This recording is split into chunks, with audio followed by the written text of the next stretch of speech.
for he was personating a steamboat. As he drew near he slackened speed, took the middle of the road, leaned far over to starboard, and rounded to, ponderously and with laborious pomp and circumstance, for he was personating the Big Missouri, and considered himself to be drawing 9 feet of water. He was boat and captain and engine bells combined, so he had to imagine himself standing on his own hurricane deck giving the orders and executing them. "Stop her, sir! Ting-a-ling-a-ling!" The headway ran almost out, and he drew up slowly towards the sidewalk. "Ship up to back! Ting-a-ling-a-ling!" His arms straightened and stiffened down his sides. "Set her back on the starboard! Ting-a-ling-a-ling! Chow! Chow! Chow! Chow!" His right hand, meantime, described stately circles, for it was representing a 40-foot wheel. "Let her go back on the larboard! Ting-a-ling-a-ling! Chow! Chow! Chow!" The left hand began to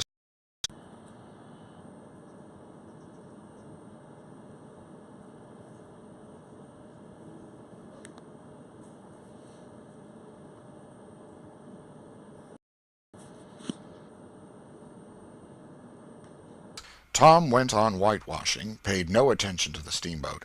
Ben stared a moment and then said, "Hi-yi! You're up a stump, ain't you?" No answer. Tom surveyed his last touch with the eye of an artist. Then he gave his brush another gentle sweep and surveyed the result as before. Ben ranged up alongside of him. Tom's mouth watered for the apple, but he stuck to his work. Ben said, "Hello, old chap. You got to work, hey?" Tom wheeled suddenly and said, "Why, it's you, Ben. I weren't noticing. Say, I'm going in a-swimming, I am. Don't you wish you could? But of course you'd druther work, wouldn't you? Course you would." Tom contemplated the boy a bit and said, "What do you call work?" "Why, ain't that work?" Tom resumed his whitewashing and answered carelessly, "Well, maybe it is and maybe it ain't. All I know is it suits Tom Sawyer." "Oh, come now, you don't mean to let on that you like that?" The brush continued to move. "Like it? Well, I don't see why I oughtn't to like it.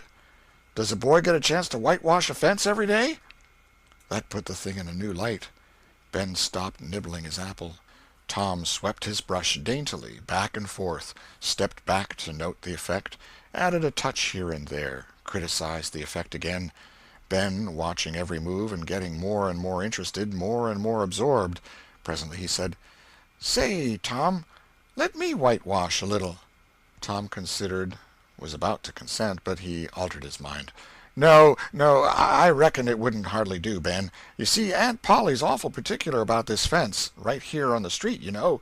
But if it was the back fence, I wouldn't mind, and she wouldn't. Yes, she's awful particular about this fence. It's got to be done very careful. I reckon there ain't one boy in 1,000, maybe 2,000, that can do it the way it's got to be done."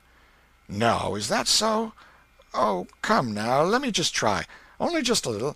I'd let you if you was me, Tom." "Ben, I'd like to, honest Injun, but Aunt Polly, well, Jim wanted to do it, but she wouldn't let him. Sid wanted to do it, and she wouldn't let Sid. Now, don't you see how I'm fixed? If you was to tackle this fence and anything was to happen to it—" "Oh, shucks, I'll be just as careful. Now let me try. Say, Tom gave up the brush with reluctance, sweated in the sun. The retired artist sat on a barrel in the shade. Boys happened along every little while. They came to jeer, but remained to whitewash. By the time Ben was fagged out, Tom had traded the next chance to Billy Fisher for a kite in good repair, and when he played out, Johnny Miller bought in for a dead rat and a string to swing it with, and so on, hour after hour. And when the middle of the afternoon came, from being a poor poverty-stricken boy in the morning, Tom was literally rolling in wealth.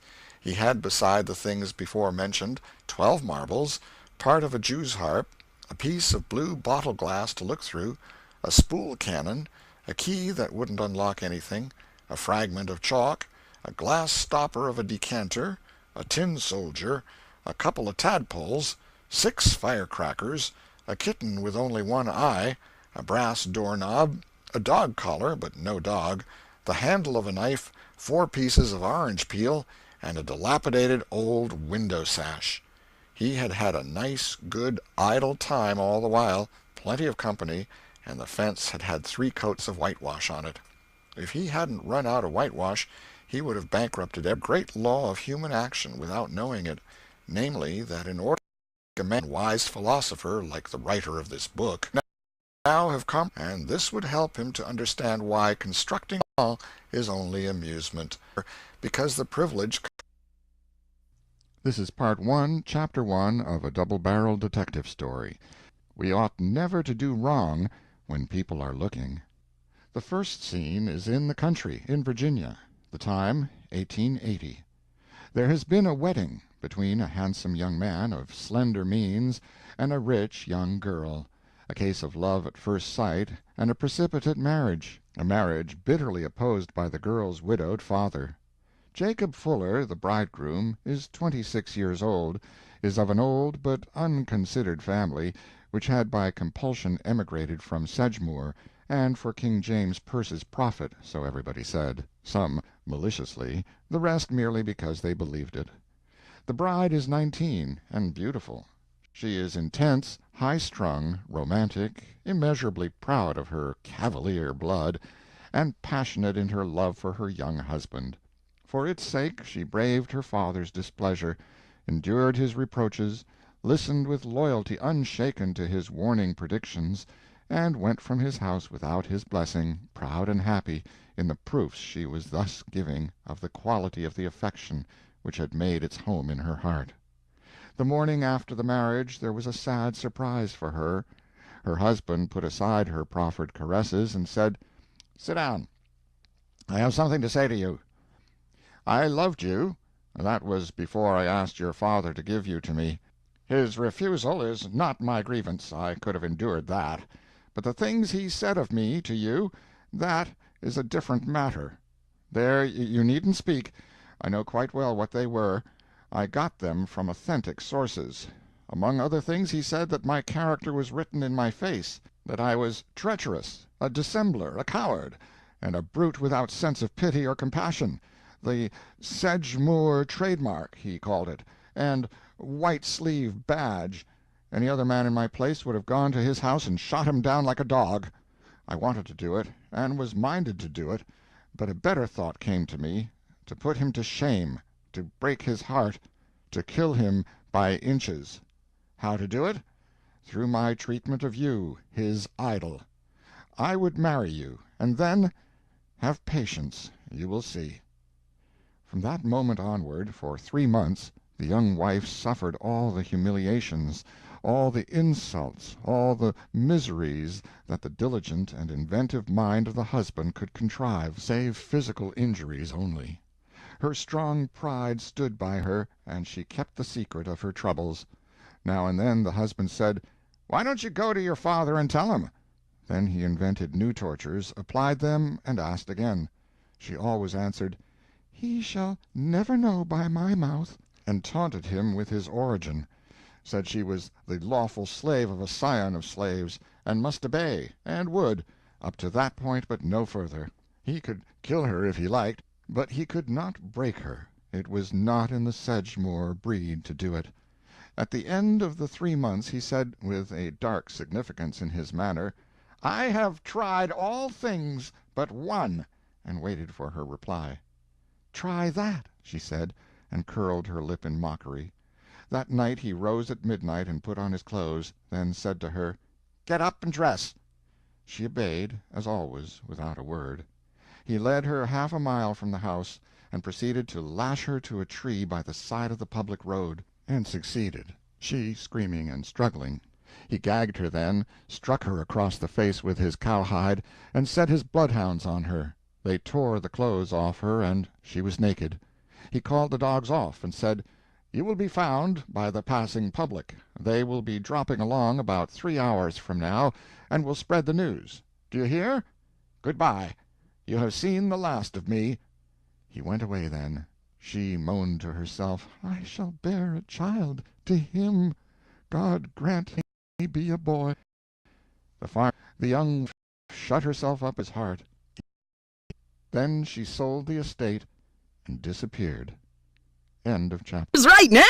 At White Castle, you can have anything, anytime. And you can order from Score exclusive deals when you order with the app or online. Make Slack. You get 20% off your total online or app order right now. 40 Max and TV and phone for $79.99 a month for the first com today. Oh, hey, I'm the person living in the apartment we living in. Easy by School District. The kids are so happy since they started. Somebody take your place? Street Easy. All the New York City apartments available now. Presented himself before Aunt Polly, who was sitting by an open window in a place. The odor of the flowers and the drowsing murmur of the bees had had their effect, and she was in her gray head for safety. She had thought that of course Tom had deserted long ago, and she wondered at seeing him place himself in her power again in this intrepid way. He said, "Mayn't I go and play now, Aunt?" "What, already? How much have you done?" "It's all done, Aunt." "Tom, don't lie to me. I can't bear it." "I ain't, Aunt. It is all done." Aunt Polly placed small trust in such evidence. She went out to see for herself, and she would have been content to find 20% of Tom's statement true. When she found the entire fence whitewashed, and not only whitewashed but elaborately coated and recoated, and even a streak added to the ground, her astonishment. "You can work when you're a mind to, Tom." And then she diluted the compliment by adding, "But it's powerful seldom you're a mind to, I'm bound to say. Well, go along and play, but mind you get back sometime in the week, or I'll tan you." She was so overcome by the splendor of his achievement that she took him into the closet and selected a choice apple and delivered it to him, along with an improving lecture upon the added value and flavor a treat took to itself when it came without sin through virtuous effort. And while she closed with a happy scriptural flourish, he hooked a doughnut. Then he skipped out and saw Sid just starting up the outside stairway that led to the back rooms on the second floor. Clods were handy, and the air could collect her surprised faculties and sally to the rescue. 6 or 7 clods had taken personal effect. He had settled with Sid for calling attention of his aunt's cow stable. He present companies of boys had met for conflict together.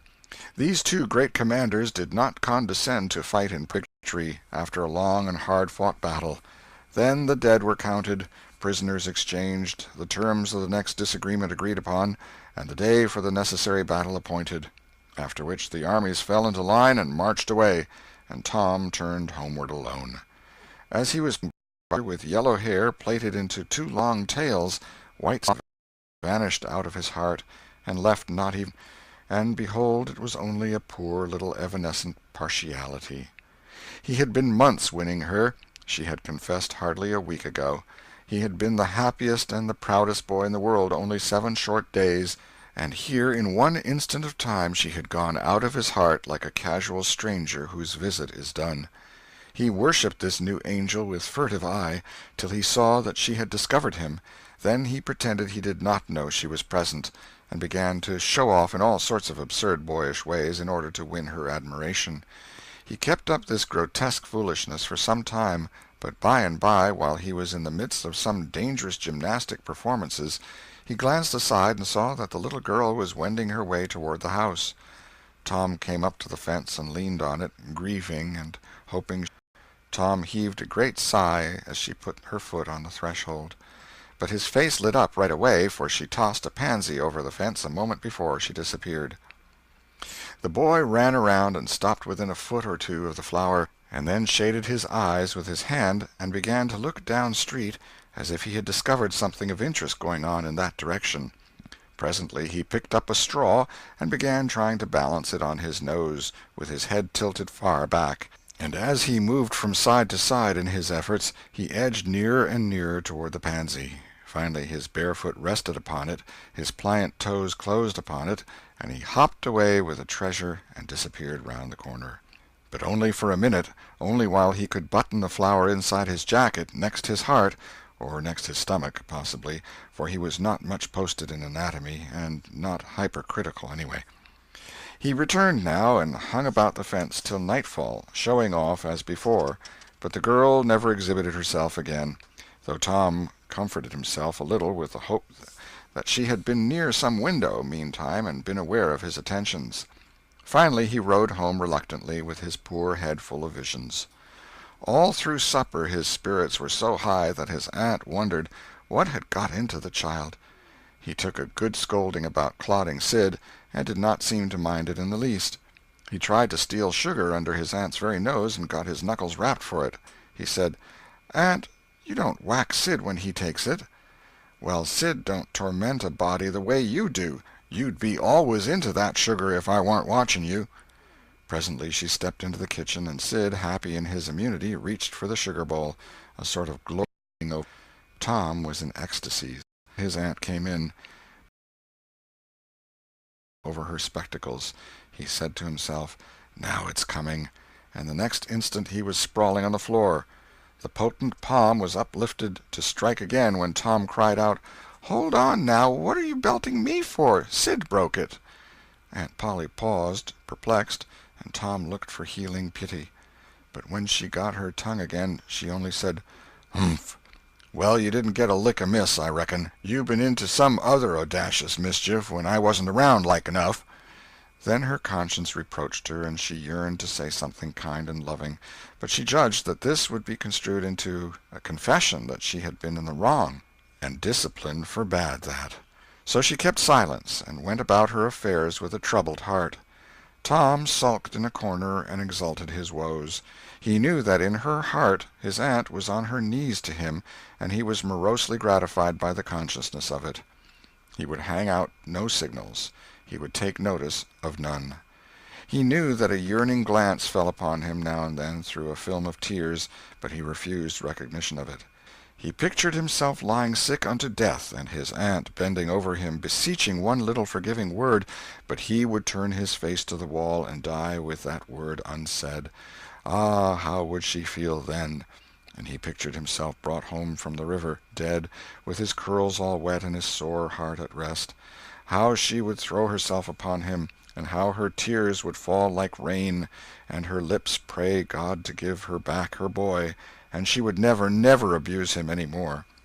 But he would lie there, cold and white, and make no sign, a poor little sufferer whose griefs were at an end. He so worked upon his feelings with the pathos of these dreams that he had to keep swallowing, he was so like to choke, and his eyes swam in a blur of water which overflowed when he winked, and ran down and trickled from the end of his nose. And such a luxury to him was this petting of his sorrows that he could not bear to have any worldly cheeriness or any grating delight intrude upon it. It was too sacred for such contact, and so, presently, when his cousin Mary danced in, all alive with the joy of seeing home again after an age-long visit of 1 week to the country, he got up and moved in clouds and darkness out at one door as she brought song and sunshine in at the other. He wandered far from the accustomed haunts of boys, and sought desolate places that were in harmony with his spirit. A log raft in the river invited him, and he seated himself on its outer edge and contemplated the dreary vastness of the stream, wishing the while that he could only be drowned, all at once and unconsciously, without undergoing the uncomfortable routine devised by nature. Then he thought of his flower. He got it out, rumpled and wilted, and it mightily increased his dismal felicity. He wondered if she would pity him if she knew. Would she cry, and wish that she had a right to put her arms round his neck and comfort him? Or would she turn coldly away like all the hollow world? This picture brought such an agony of pleasurable suffering that he worked it over and over again in his mind, and set it up in new and varied lights till he wore it threadbare. At last he rose up sighing, and departed in the darkness. About 9:30 or 10 o'clock he came along the deserted street to where the adored unknown lived. He paused a moment. No sound fell upon his listening ear. A candle was casting a dull glow upon the curtain of a second-story window. Was the sacred presence there? He climbed the fence, threaded his stealthy way through the plants, till he stood under that window. He looked up at it long and with emotion. Then he laid him down on the ground under it, disposing himself upon his back, with his hands clasped upon his breast and holding his poor wilted flower. And thus he would die, out in the cold world, with no shelter over his homeless head, no friendly hand to wipe the death damps from his brow, no loving face to bend pityingly over him when the great agony came. And thus she would see him when she looked out upon the glad morning, and oh, would she drop one little tear upon his poor lifeless form, would she heave one little sigh to see a bright young life so rudely blighted, so untimely cut down. The window went up, a maidservant's discordant voice profaned the holy calm, and a deluge of water drenched the prone martyr's remains. The strangling hero sprang up with a relieving snort. There was a whiz as of a missile in the air, mingled with a murmur of a curse, a sound as of shivering glass followed, and a small vague form went over the fence and shot away in the gloom. Not long after, as Tom, all undressed for bed, was surveying his drenched garments by the light of a tallow dip, Sid woke up. But if he had any dim idea of making any references to illusions, he thought better of it and held his peace, for there was danger in Tom's eye. Tom turned in without the added vexation of prayers, and Sid made mental note of the omission. End of Chapter 3. Chapter 4. Showing Off in Sunday School. The sun rose upon a tranquil world and beamed down upon the peaceful village like a benediction. Breakfast over, Aunt Polly had family worship. It began with a prayer built from the ground up of solid courses of scriptural quotations, welded together with a thin mortar of originality, and from the summit of this she delivered a grim chapter of the Mosaic law, as from Sinai. Then Tom girded up his loins, so to speak, and went to work to get his verses. Sid had learned his lesson days before. Tom bent all his energies to the memorizing of 5 verses, and he chose part of the Sermon on the Mount because he could find no verses that were shorter. At the end of half an hour Tom had a vague general idea of his lesson, but no more, for his mind was traversing the whole field of human thought, and his hands were busy with distracting recreations. Mary took his book to hear him recite, and he tried to find his way through the fog. "Blessed are the poor? Yes, poor. Blessed are the poor, in spirit. In spirit. Blessed are the poor in spirit, for theirs. For theirs. Blessed are the poor in spirit, for theirs is the kingdom of heaven. Blessed are they that mourn, for they, for they, S-H-A. For they, S-H, oh, I don't know what it is, shall. Oh, shall. For they shall mourn. Blessed are they that shall, they that shall mourn, for they shall what? Why don't you tell me, Mary? What do you want to be so mean for? Oh, Tom, you poor thick-headed thing, I'm not teasing you. I wouldn't do that. You must go and learn it again. Don't you be discouraged, Tom. You'll manage it, and if you do, I'll give you something ever so nice. There now, that's a good boy. All right. What is it, Mary? Tell me what it is. Never you mind, Tom. You know if I say it's nice, it is nice. You bet you that's so, Mary. All right, I'll tackle it again. And he did tackle it again, and under the double pressure of curiosity and prospective gain, he did it with such spirit that he accomplished a shining success. Mary gave him a brand-new Barlow knife worth 12.5 cents, and the convulsion of delight that swept his system shook him to his foundations.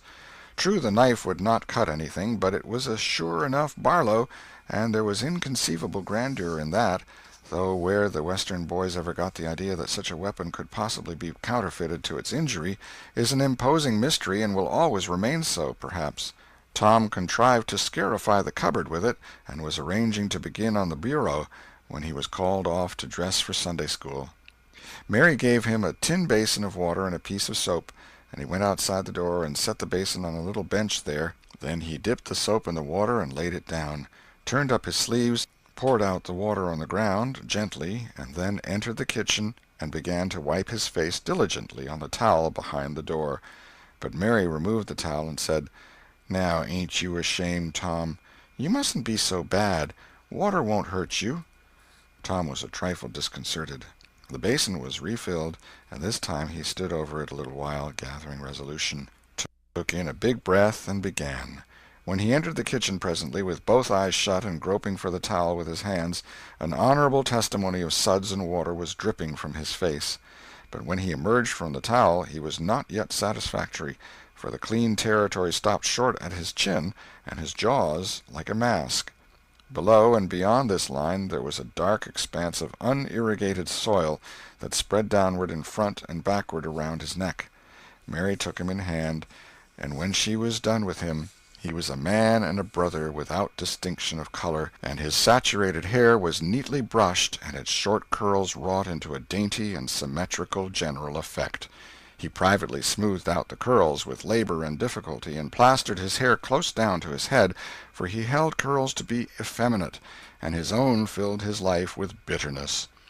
Then Mary got out a suit of his clothing that had been used only on Sundays during 2 years.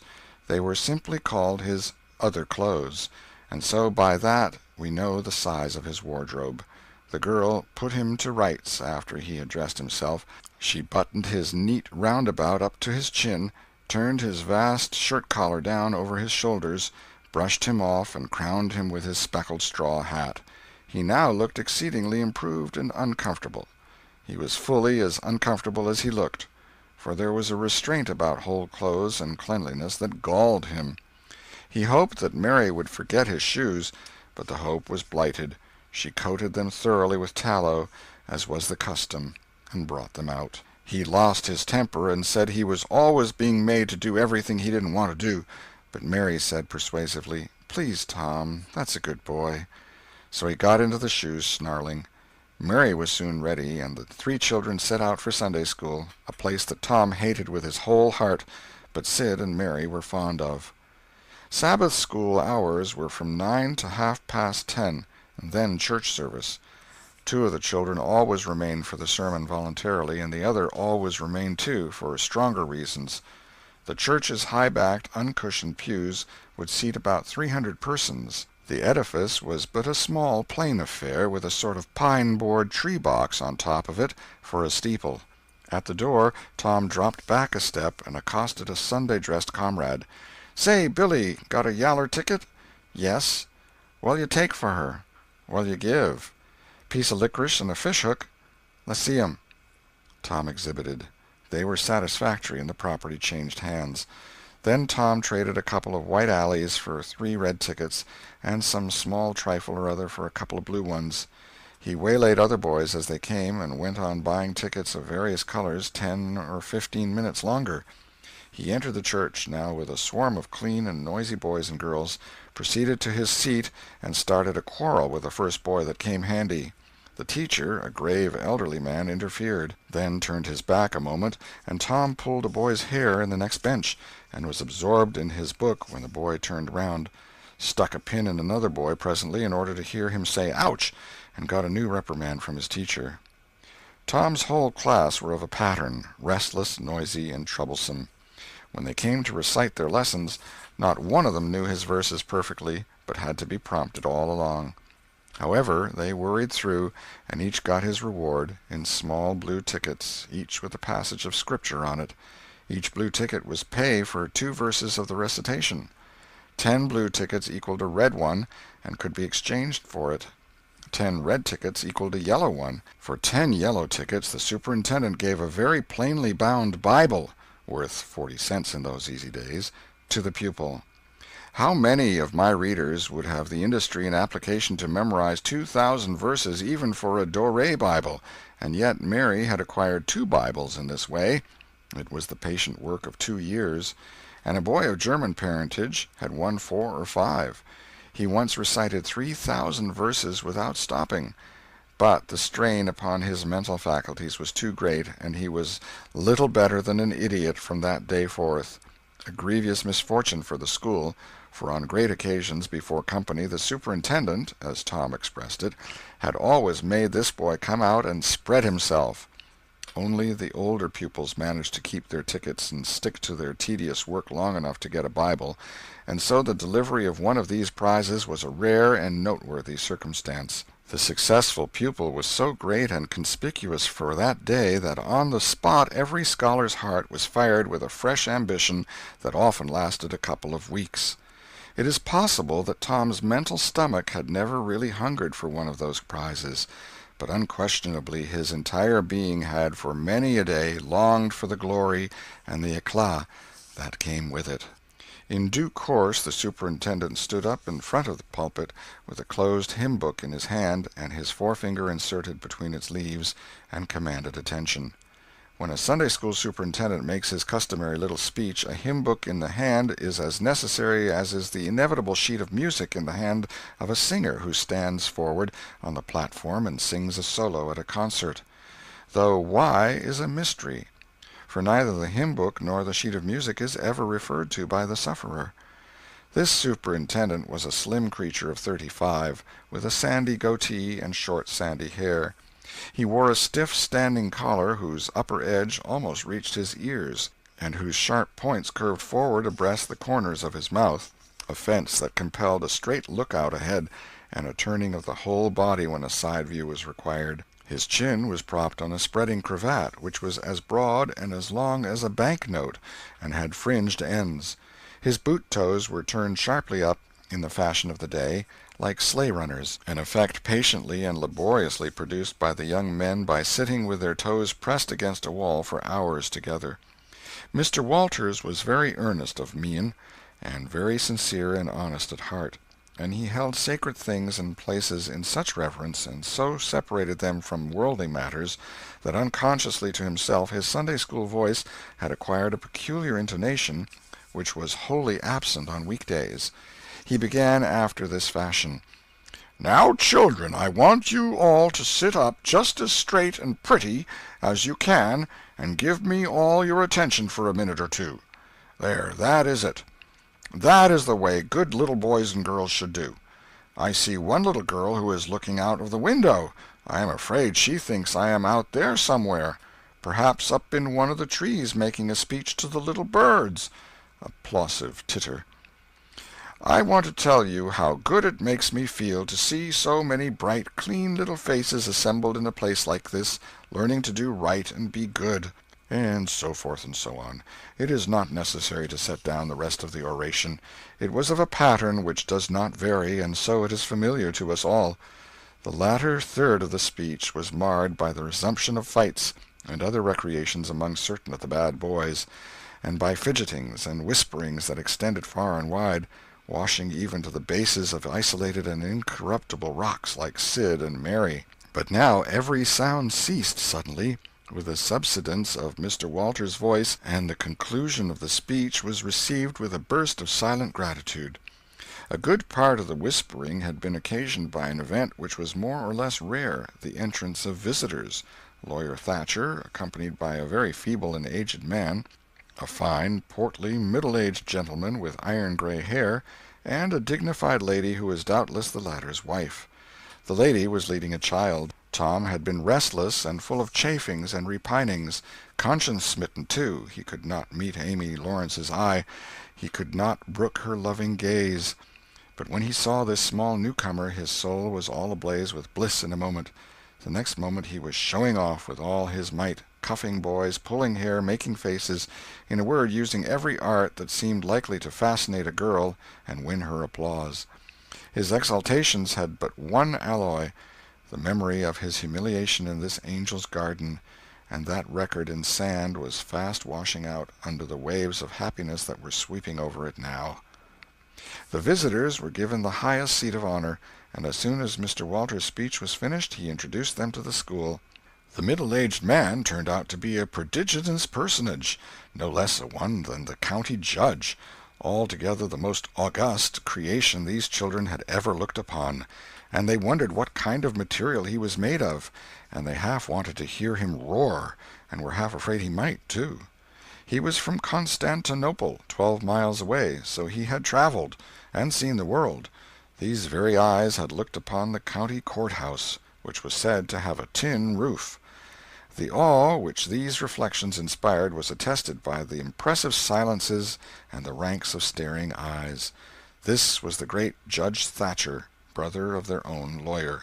Jeff Thatcher immediately went forward to be familiar with the great man and be envied by the school. It would have been music to his soul to hear the whisperings, "Look at him, Jim. He's a-going up there. Say, look, he's a-going to shake hands with him. He is shaking hands with him. By jings, don't you wish you was Jeff?" Mr. Walters fell to showing off, with all sorts of official bustlings and activities, giving orders and delivering judgments, discharging directions here, there, everywhere that he could find a target. The librarian showed off, running hither and thither with his arms full of books, and making a deal of the splutter and fuss that insect authority delights in. The young lady teachers showed off, bending sweetly over pupils that were lately being boxed, lifting pretty warning fingers at bad little boys, and patting good ones lovingly. The young gentlemen teachers showed off with small scoldings and other little displays of authority and fine attention to discipline, and most of the teachers of both sexes found business up at the library by the pulpit. And it was business that frequently had to be done over again 2 or 3 times, with much seeming vexation. The little girls showed off in various ways, and the little boys showed off with such diligence that the air was thick with paper wads and the murmur of scuffling. And above it all, the great man sat and beamed a majestic judicial smile upon all the house, and warmed himself in the sun of his own grandeur, for he was showing off too. There was only one thing wanting to make Mr. Walters' ecstasy complete, and that was a chance to deliver a Bible prize and exhibit a prodigy. Several pupils had a few yellow tickets, but none had enough, and he had been around among the star pupils inquiring. He would have given worlds now to have that German lad back again with a sound mind. And now at this moment, when hope was dead, Tom Sawyer came forward with 9 yellow tickets, 9 red tickets, and 10 blue ones, and demanded a Bible. This was a thunderbolt out of a clear sky. Walters was not expecting an application from this source for the next 10 years, but there was no getting around it. Here were the certified checks, and they were good for their face. Tom was therefore elevated to a place with the judge and the other elect, and the great news was announced from headquarters. It was the most stunning surprise of the decade, and so profound was the sensation that it lifted the new hero up to the judicial one's altitude, and the school had 2 marvels to gaze upon in place of 1. The boys were all eaten up with envy, and those that suffered the bitterest pangs were those who perceived too late that they themselves had contributed to this hated splendor by trading tickets to Tom for the wealth he had amassed in selling whitewashing privileges. These despised themselves as being the dupes of a wily fraud, a guileful snake in the grass. The prize was delivered to Tom with as much effusion as the superintendent could pump up under the circumstances, but it lacked somewhat of the true gush, for the poor fellow's instinct taught him that there was a mystery here that could not well bear the light, perhaps. It was simply preposterous that this boy had warehoused 2,000 sheaves of scriptural wisdom on his premises. A dozen would strain his capacity, without a doubt. Amy Lawrence was proud and glad, and she tried to make Tom see it in her face, but he wouldn't look. She wondered. Then she was just a grain troubled. Next, a dim suspicion came and went, came again. She watched. A furtive glance told her worlds, and then her heart broke, and she was jealous and angry, and the tears came, and she hated everybody. Tom most of all, she thought. Tom was introduced to the judge, but his tongue was tied, his breath would hardly come, his heart quaked, partly because of the awful greatness of the man, but mainly because he was her parent. He would have liked to fall down and worship him if it were in the dark. The judge put his hand on Tom's head and called him a fine little man, and asked him what his name was. The boy stammered, gasped, and got it out. "Tom." "Oh, no, not Tom. It is Thomas." "Ah, that's it. I thought there was more to it, maybe. That's very well. But you've another one, I dare say, and you'll tell it to me, won't you?" "Tell the gentleman your other name, Thomas," said Walters, "and say 'sir.' You mustn't forget your manners." "Thomas Sawyer, sir." "That's it. That's a good boy. Fine boy. Fine manly little fellow. 2,000 verses is a great many, very, very great many, and you never can be sorry for the trouble you took to learn them. For knowledge is worth more than anything there is in the world. It's what makes great men and good men. You'll be a great man and a good man yourself some day, Thomas, and then you'll look back and say, 'It's all owing to the precious Sunday school privileges of my boyhood. It's all owing to my dear teachers that taught me to learn.' It's all owing to the good superintendent who encouraged me and watched over me and gave me a beautiful Bible, a splendid, elegant Bible, to keep and have it all for my own, always. It's all owing to right bringing up. That is what you will say, Thomas, and you wouldn't take any money for those 2,000 verses, no, indeed you wouldn't. And now you wouldn't mind telling me and this lady some of the things you've learned. No, I know you wouldn't, for we are proud of little boys that learn. Now, no doubt you know the names of all the 12 disciples. Won't you tell us the names of the first 2 that were appointed? Tom was tugging at a buttonhole and looking sheepish. He blushed now, and his eyes fell. Mr. Walters' heart sank within him. He said to himself, it is not possible that the boy can answer the simplest question. Why did the judge ask him? Yet he felt obliged to speak up and say, answer the gentleman, Thomas. Don't be afraid. Tom still hung fire. Now I know you'll tell me, said the lady. The names of the first 2 disciples were David and Goliath. Let us draw the curtain of charity over the rest of the scene. End of chapter 4. At Choice Hotels, we could go on and on about why you should book with us, but we brought in a top-notch consultant to simplify the message instead. Choice Hotels. Bada book, bada boom. And what? don't you want to tell them that if you book direct on choicehotels.com, you get the lowest price guaranteed at all of our hotels, like Comfort Inn? Sure. ChoiceHotels.com. Bada book, bada boom. You heard them. Book now on choicehotels.com. Terms and conditions apply. See choicehotels.com for details. Human trafficking happens in your hometown, often in plain sight. Recognizing key signs is the first step in identifying victims, which may help save a life. The Department of Homeland Security's Blue Campaign urges you to learn more about this heinous crime. Visit dhs.gov/Blue Campaign. That's dhs.gov/Blue Campaign. This is the famous Bud Light beer. It's not easy to brew beer this easy to drink. It takes attention to detail to get something to taste this smooth, which is why Bud Light is tasted by brewmasters every step of the way. Hey, it's a tough job, but for you and your friends, it's worth it. Bud Light. We don't just brew beer. We brew beer for friends. Enjoy responsibly. Bud Light Beer. Anheuser-Busch, St. Louis, Missouri. The Adventures of Tom Sawyer by Mark Twain, Chapter 5. The Pinch Bug and His Prey. About 10:30, the cracked bell of the small church began to ring, and presently the people began to gather for the morning sermon. The Sunday-school children distributed themselves about the house and occupied pews with their parents so as to be under supervision. Aunt Polly came, and Tom and Sid and Mary sat with her, Tom being placed next to the aisle, in order that he might be as far away from the open window and the seductive outside summer scenes as possible.